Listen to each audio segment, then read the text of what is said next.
information is Ariel, and I'm president of the Baker High School Alumni Association. And today, this Sunday, we are here with Mike Smith, class of 1971. Mike, I want to thank you for taking time and come tell us your story. I understand you graduated in 1971 and you play baseball. I played baseball. I wasn't that good of a player. I mean, if Sandy Jelks was here before, he can tell you all about it. But I didn't make the team per se, but Gene Swanee, our coach, he said, I need you to be the manager of the team. So me and Sandy, we basically managers of the team. So I played baseball with Dennis Homburg, and I wasn't quite as good as old Dennis because he made it to the majors. But it was good. You know, there was a member of the Baker High School baseball team that went to the pros, and last name, it was a Puerto Rican boy, Vega, Carlos Vega. Yeah. And I seen the last time I seen Carlo when I was in the Army. I was playing football for Fort Campbell. We were playing Lackland Air Force Base, and I was going in and out of the game, but I would hear my name mentioned in the backfield. And I look around. So at halftime, we come back to the field, and the whole side was yelling my name. And then there was holding Carlos up in the air. That's the last time I seen him. He retired from the Air Force. That's 89. Yeah. So, what kind of a funny experience, Mike, did you have at Baker? Do you have any encounter with Mr. Boyles? Oh, Mr. Boyles was he was a good principal. Oh, yeah. But one day we got a call. This is when I was playing with baseball with Sammy, and I got an intercom. He says, Mike Smith reports at office. So I said, what does Mr. Boyles want with me? And we got up there. It was three of us showed up. There were three Mike Smiths in the school. He said, well, we got a dilemma. He says, which one of you might skip 6th period PE? And none of us went on up to it. He said, well, here's what I'm going to do. Fair is fair. We're going to give you a spanking. And we all got like 3 or 4 licks apiece. To this day, nobody has owned up to skipping 6th period PE. But he used to wear us out. You know, this happened years ago, but when I hear that, I can feel my butt just burning, right?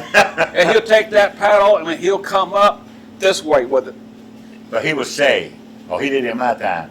Now, this is going to hurt me worse than it's going to hurt you. Yes. I'm going to hit you left-handed. He was left-handed.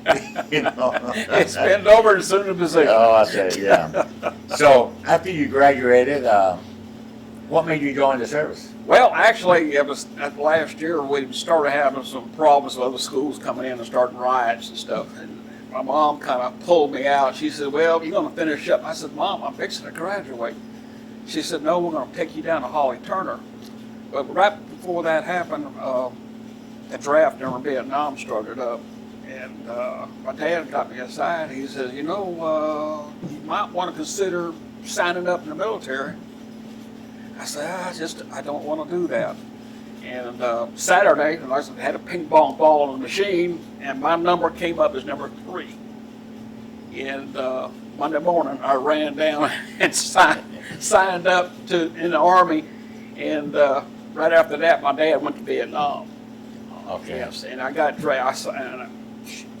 into the delayed entry, and I went to Fort Knox, Kentucky.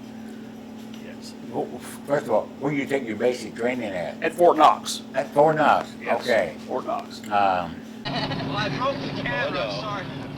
You will see them, hear them, and hear from them as they undergo this experience, as they meet the personal challenge presented to them. What they do, what they say, what they think. All this adds up to the story of Army basic training. You will come up here to the end of the counter. You receive one each bundle of clothes. Come up here and I will issue out one each raincoat to you. You move up there and I will issue out one each... You're at the reception station. Your first clothing issue, the comfort issue they call it. Enough to make you a soldier. Later you'll get the full issue. Now the length of one small building, thin walls, a few moments of time separate you from outside. And the challenge awaiting you inside the Army.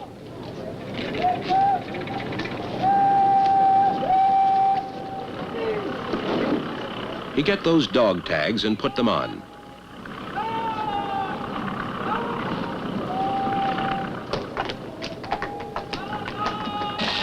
And you get that good old Army haircut.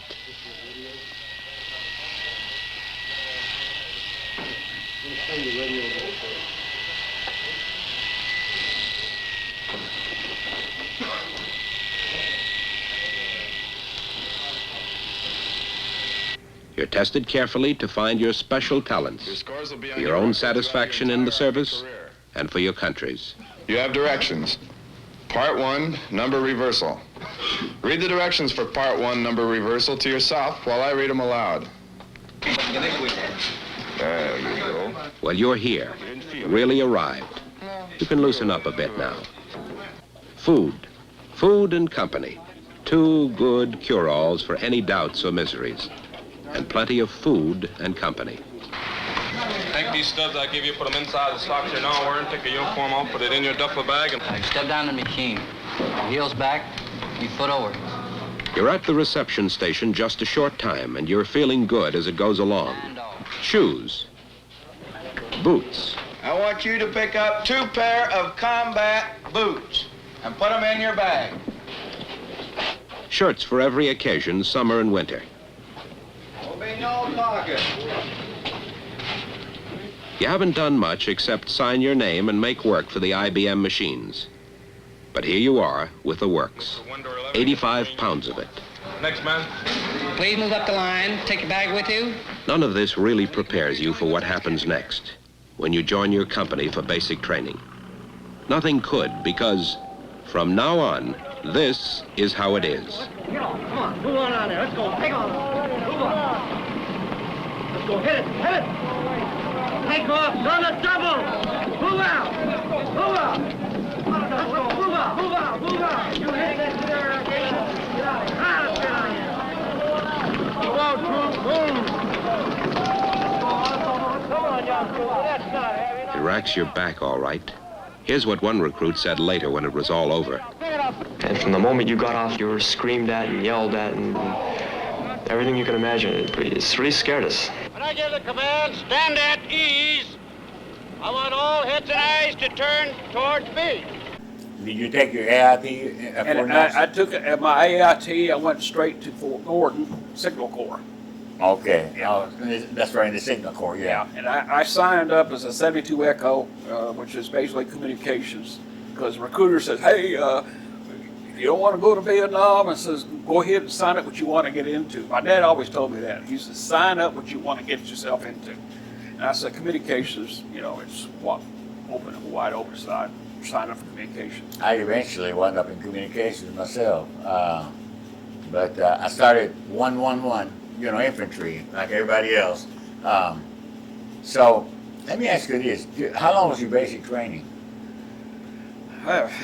Probably about 9 weeks. Did y'all get any leave time between There was no leave time. Now, my experience with basic training, we were almost through the training process. I didn't go to the gas chamber. I didn't do the bivouac. I didn't do a lot of things that a normal trainee would go to. They pulled me out and put me in a SAC ward, a psychological ward. And I said, I'm not crazy. And he said, well, we want you to be in the 50-5 program. Well, I didn't know beans about 50-5 until after I got into the program. So I missed out on all of this. When I left basic, I was PFC. Oh. And I found out the 50-5 program is nuclear surety. So here's a combo guy working with nuclear weapons. My goodness. So you didn't get no breaks at all? No, it ain't no break. You didn't get a chance to go downtown Louisville? Nah, I didn't. Oh, my land. I got a chance to do a little tour where we kept all the gold at Fort Knox. Oh, but, yeah. But no tour, just by myself. And oh, my goodness. Scared to death. So you went to Fort Gordon for training? Went to Fort Gordon. This is 72 Echo 20.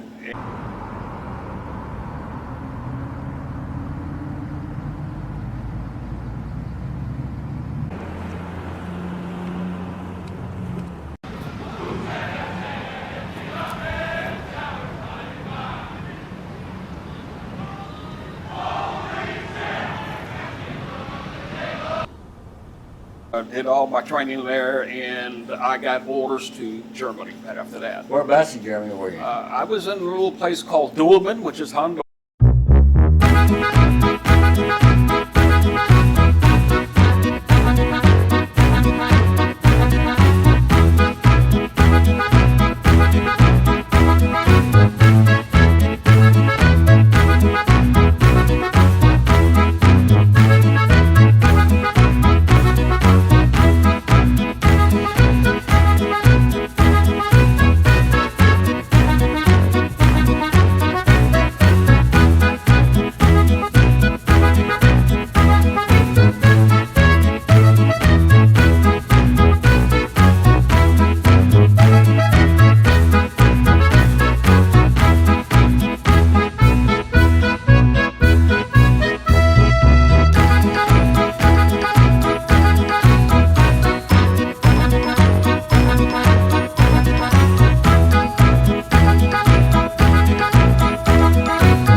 And I was on a nuclear SAF site. Okay. Yeah. And the job I had nothing to do with the communications. It was basically working the S2 Intel branch. So I did all the SANRAS and all the EMOS classifications and decoding messages and stuff. If you remember a movie called, back in the day, War Games.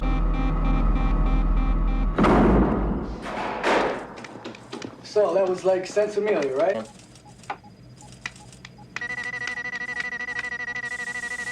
Got a red light, sir. What on? Number 8, warhead alarm. Give a thump with your finger.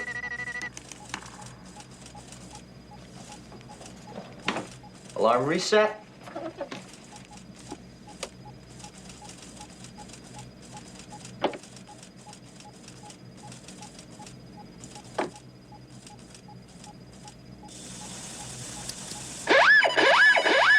Skybird, this is Dropkick with a Red Dash Alpha message in 2 parts. Break.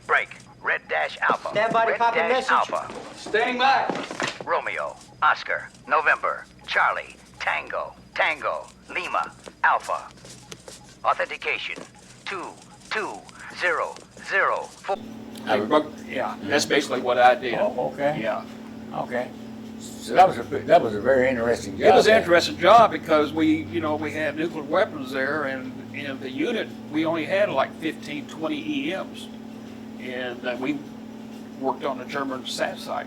So it was no Americans there. We had to learn the language, and basically, I did a lot of TDY with my MIOS. Mm-hmm. I went all over Europe. Went to Netherlands, went to Iran, and went to Holland, The Hague. So it was an interesting job. And then I was on the EOD team, so if there was a problem with the weapons, we had to go in and put shape charges on the nuclear warheads and then get out of the country. Now you're talking about 1973, 74 area? Yes, sir. They that particular time? They didn't send me to Vietnam during that time. It's probably back in 72. Because my dad was over there. He was sole survivor, so they sent me to Germany instead. Okay. So you went all over Germany then?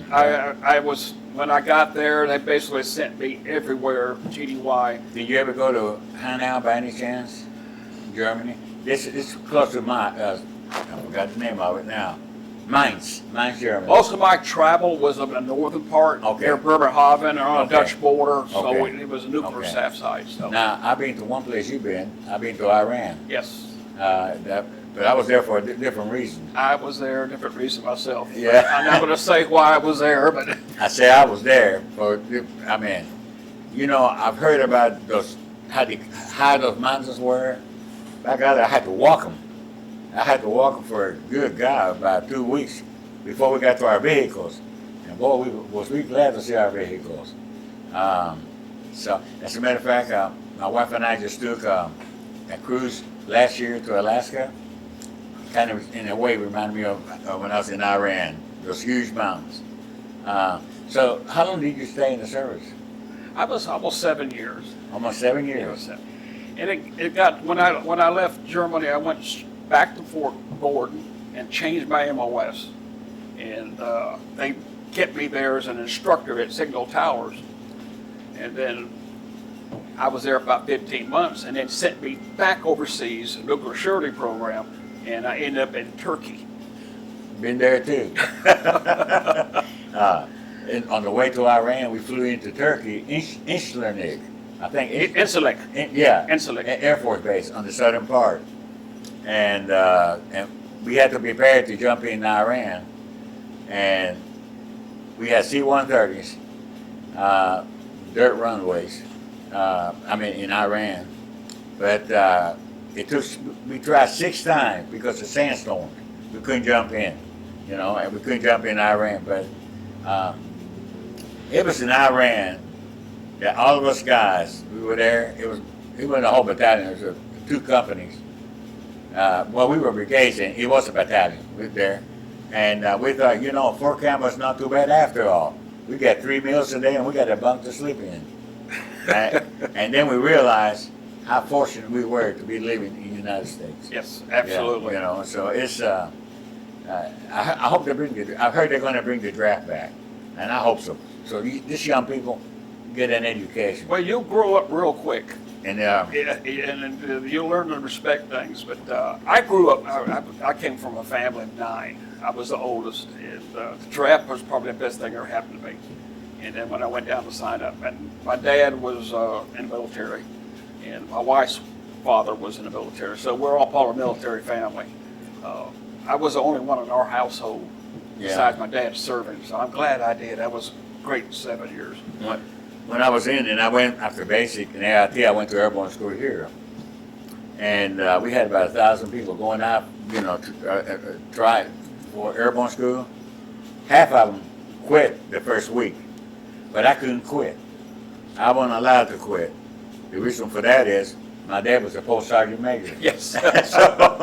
so when we ran around the towers, and I'm sure y'all did too, but in high school on special days, they would open the jump towers for dependents, go out the buddy seat, and but anyway. Well, Mike, any more you'd like to add to it?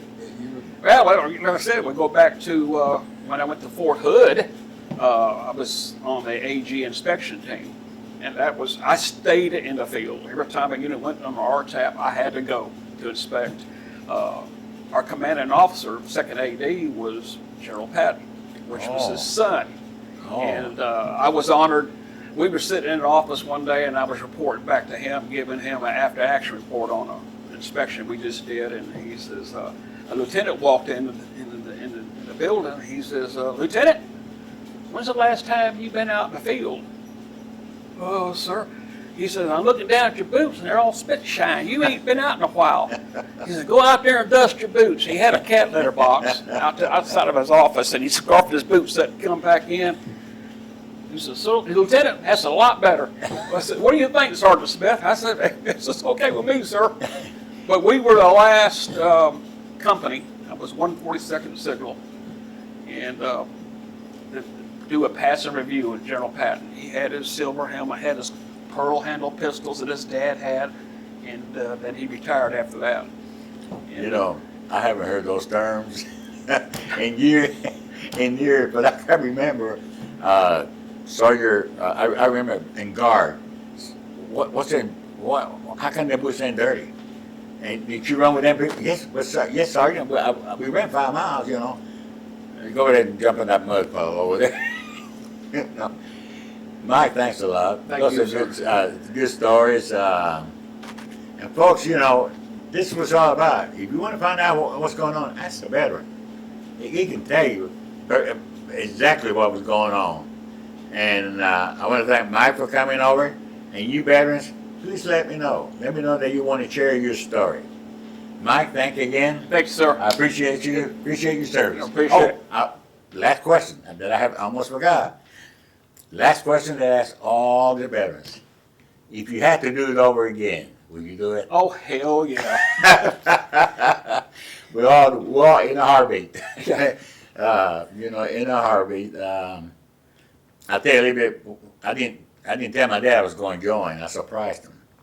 I couldn't find it. I had 3 scholarships and turned them all down because of my grades.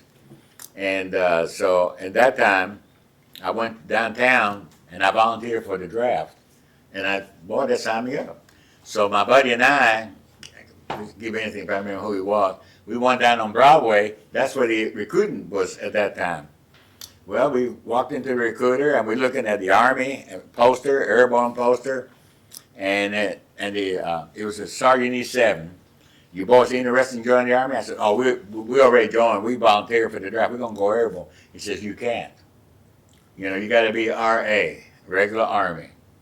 So me and my buddy, okay, we'll take it. And so I get home, and I told my mom, I said, Mom, I joined the Army. She started crying. My dad being a World War II and career veteran, you know, that's, you know, her mind went back to them. Then my dad comes home. He says, why is she crying for? I took a deep breath, and I was a lot bigger than my dad, but, you know, I wasn't going to mess with him. I told Mom I joined the Army. He says, you what? You joined the Army that's going down the drain? And then he says, where's your orders at? Right there. And he says, do not be open qualified. I said, Dad, it says do not open. I'm qualified. You know, he opened it up. We went down. He said, get in the car. We're going downtown.